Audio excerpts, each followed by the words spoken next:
పెట్లందు పోషకాల పెట్లు వేరయ్యా. పూర్తి వివరాలకు చదవండి రేపటి సాక్షి దినపత్రిక.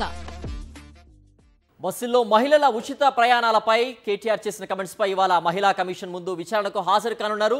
దీనిపై మరిన్ని వివరాలు మా ప్రతినిధి దిలీప్ అందిస్తారు. ఇంకా బులెటిన్లో మరో టాప్ డీటెయిల్స్ చూద్దాం. టీపీసీసీ చీఫ్ ప్రకటనపై ఉత్కంఠ కొనసాగుతోంది. ఈసారి బీసీకి వచ్చే ఛాన్స్ ఉన్నట్టుగా తెలుస్తోంది. ఇటు కేబినెట్ విస్తరణకు హైకమాండ్ గ్రీన్ సిగ్నల్ ఇవ్వడంతో రేస్పై ఉత్కంఠ కూడా పెరిగింది. దీనిపై అప్డేట్స్ మా న్యూఢిల్లీ కరెస్పాండెంట్ వెంకటేష్ అందిస్తారు.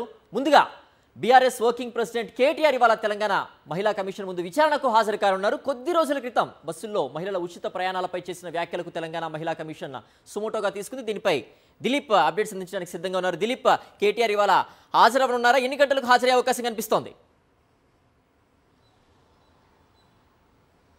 సిద్ధు చూసుకోవచ్చు, ఇవాళ BRS working president KTR Telangana మహిళా కమిషన్ ముందు హాజరు కానున్నారు. సో ఉదయం 11 గంటల సమయంలో మహిళా కమిషన్ ముందు విచారణకు హాజరు కానున్నారు. అయితే ఆగస్టు 15వ తేదీన మంత్రి సీతక్క చేసిన వ్యాఖ్యలకు కౌంటర్ ఇస్తూ బీఆర్ఎస్ వర్కింగ్ ప్రెసిడెంట్ కేటీఆర్ బస్సుల్లో కేవలం అల్లం వెల్లుల్లి పేస్ట్తో పాటు అటు అల్లికలు కుట్లే కాకుండా బ్రేక్ డ్యాన్సులు చేసుకున్నా మాకు ఏం ఇబ్బంది లేదు అనేటువంటి వ్యాఖ్యలు చేస్తారు. సో ఈ నేపథ్యంలో పెద్ద ఎత్తున విమర్శలు రావడము, అలాగే ఇటు కాంగ్రెస్ పార్టీ కూడా పెద్ద ఎత్తున ఆందోళన చేపట్టడంతో కేటీఆర్ వెంటనే కూడా క్షమాపణలు చెప్పారు సోషల్ మీడియా ద్వారా. మహిళలను కించపరిచే విధంగా తన వ్యాఖ్యలు ఉంటే తను క్షమించాలని, ఆ ఉద్దేశం తనకు లేదనేటువంటి దాంతో కొంత క్షమాపణలు కూడా చెప్పారు. అయినప్పటికీ కూడా కాంగ్రెస్ ఆందోళన చేపట్టింది. ఆ తర్వాత మీడియా ముఖంగా కూడా కేటీఆర్ క్షమాపణలు కూడా కోరారు.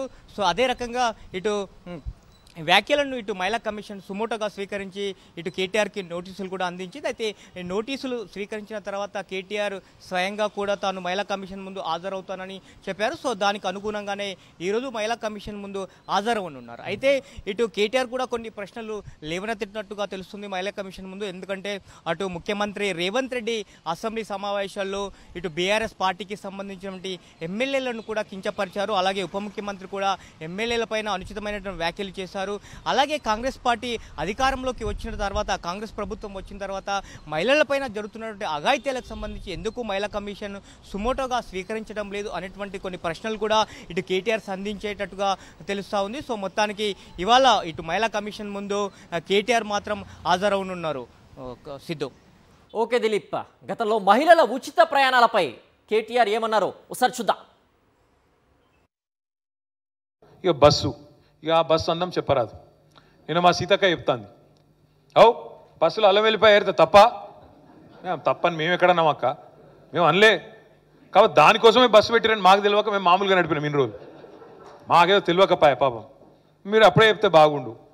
బస్సుల కుట్లు అల్లికెళ్ళితే మేము తప్పని మేమెందుకంటాం అక్క? ఎక్కువ పెట్టు, బస్సులు తన్నుకుంటాను, మంచిగా లేదు, పెట్టు, మనిషికో బస్సు పెట్టు, మేమెందుకు వద్దంటాం? మనిషికో బస్సు పెట్టు, మంచిగా అంతా కుటుంబం పోయి మంచిగా కుట్లు అల్లికలు అవసరమైతే బ్రేక్ డ్యాన్సులు రికార్డింగ్ ఏం చెప్తారో చేయరు, మేమెందుకు వద్దంటాం? ఏమంటారు చేయండి.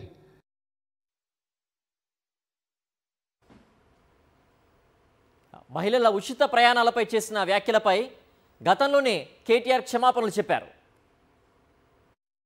మాట్లాడుతూ ఒక మాట అన్నాను, నేను దానికి ఆల్రెడీ మా సోదరీమణులందరికీ నేను క్షమించమని కూడా అడిగినాను. కాబట్టి నేను ముందుకు వచ్చి ఆ మాట చెప్పినాను. నేను మరి రేవంత్ రెడ్డి గారిని అడుగుతాను, మీరు మాట్లాడిన పనికిమాలిన మాటలు మన సవితక్క గురించి కానీ, సునీతక్క గురించి కానీ, కోవ లక్ష్మక్క గురించి కానీ మీకు ఆ ఇంగితం కానీ సంస్కారం కానీ ఉందా? నేను నిన్న యథాలాపంగా నోరు జారాను, మాట్లాడాను, ఎస్ ఐ అగ్రి అన్నాను. హుందాగా మా చెల్లెల్ని మా అక్కల్ని మాట ఏదైతే మాట్లాడాను దానికి క్షమాపణ అడిగాను.